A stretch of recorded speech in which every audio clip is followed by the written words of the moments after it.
২০২৬-২৭ অর্থবছরের বাজেটে বিদ্যুৎ ও জ্বালানি খাতের জন্য ৩২,৬৯১ কোটি ৫৪ লাখ টাকা বরাদ্দ করা হয়েছে, যা মোট এডিপি বরাদ্দের প্রায় ১০.৯০%।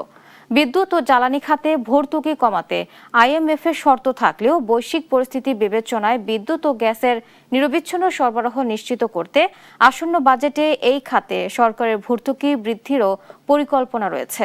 তবে অর্থনীতিবিদরা বলছেন, এ খাতে ভর্তুকির চাপ কমাতে শুধু দাম বাড়ালেই হবে না, বরং অপচয় ও দুর্নীতি বন্ধ করতে হবে। পাশাপাশি সরকারকে আমদানি নির্ভরতা কমিয়ে অভ্যন্তরীণ গ্যাস, কূপ খনন সহ নবায়নযোগ্য জ্বালানি খাতে বিনিয়োগ বাড়ানোর পরামর্শ দিয়েছেন বিশ্লেষকরা। আরাফাত ইসলামের রিপোর্ট। মধ্যপ্রাচ্যের যুদ্ধ পরিস্থিতি আঘাত হেনেছে বাংলাদেশের অর্থনীতিতেও। ভর্তুকি দেওয়ার পরও সরকার সব ধরনের জ্বালানি তেলের দাম বাড়াতে বাধ্য হয়। এর প্রভাবে বেড়েছে মূল্যস্ফীতির চাপও। যদিও আন্তর্জাতিক মুদ্রা তহবিল আইএমএফ এর দীর্ঘদিনের চাপ ছিল বাংলাদেশকে ধীরে ধীরে ভর্তুকি নির্ভর অর্থনীতি থেকে বেরিয়ে আসার, বিশেষ করে বিদ্যুৎ ও জ্বালানি খাতে ভর্তুকি কমিয়ে বাজার ভিত্তিক মূল্য নির্ধারণে।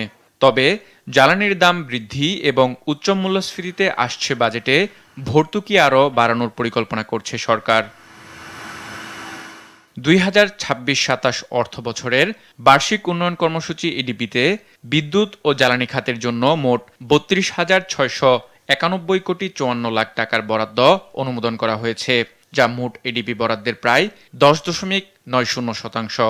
বাজেটে বিদ্যুতের উৎপাদন সক্ষমতা বৃদ্ধির চেয়ে সঞ্চালন লাইন বাড়ানো, বিতরণ ব্যবস্থার উন্নয়ন এবং আইএমএফ এর শর্ত অনুযায়ী ভর্তুকি যৌক্তিকীকরণে জোর দেওয়া হয়েছে।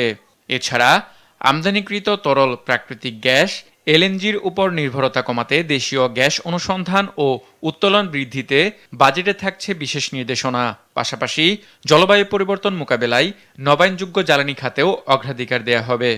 সরকারের তহবিল ঘাটতির জন্য জ্বালানি বিশেষজ্ঞরা বলছেন, ভর্তুকির চাপ কমাতে শুধু মূল্য সমন্বয় করলেই হবে না, বরং দুর্নীতি ও অপচয়ের লাগাম টানা না গেলে মূল্যস্ফীতি আরও বাড়তে পারে। আমরা এটা অনুমান করছি যে এই অর্থ বছরের চেয়েও হয়তো আগামী অর্থ বছরে ভর্তুকির পরিমাণ বেশি প্রয়োজন হতে পারে।